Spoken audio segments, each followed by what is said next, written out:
Aturi Ibu Sasi Bapak Surya Ibu Idi Bapak Kuwasa mila dipun aturi pun suwun pangestuning rahayu wilujeng icalo kalane Ahmad Eka Waluya karya seger kuwarasane jeneng sengkala menika bucal sengkalane Ahmad Eka Waluya lan bucal sengkalane tiyang saklebeting griya sengkala durga, sengkala mumur, sengkala nganglang, sengkala mudeng katuta barat lan iline toya mila dipun aturi kula suwun pangestune rahayu wilujeng icalo kalane Ahmad Eka Waluya karya seger kuwarasane dene kawontenane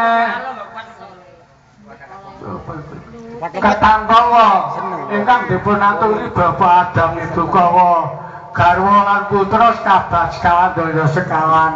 mila dipun aturi dipun suwun pangestune rahayu wilujeng sampun ngantos wonten Buddha sengkalane icalo kalane Ahmad Eka Waluya karya seger kuwarasane kupat lepet menika ngaturi sejarahipun Ahmad Eka Waluya ingkang wonten lebete guwa gupet ginupet mila dipun aturi icalo kalane Ahmad Eka Waluya karya seger kuwarasane dene jajang para pendem menika ingkang dipun aturi nini godrak kalian kaki godrak mila dipun aturi icalo kalane Ahmad Eka Waluya karya seger kuwarasane dene waluh kala wungkul niku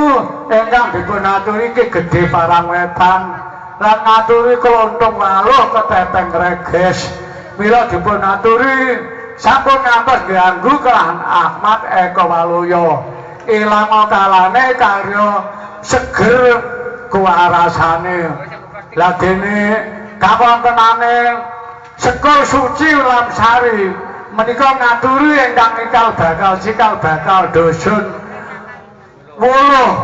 mila dipun aturi icalo kalane Ahmad Eka Waluya karya seger kuwarasane dene tumpeng engkung menika ingkang dipun aturi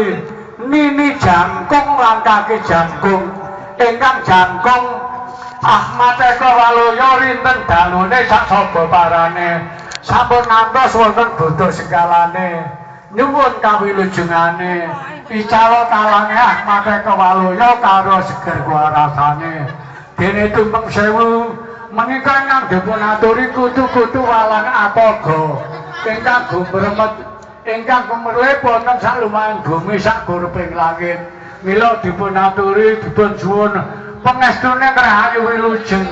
icalo kalane Ahmad Eka Waluya karya seger kuwarasane lan ngaturi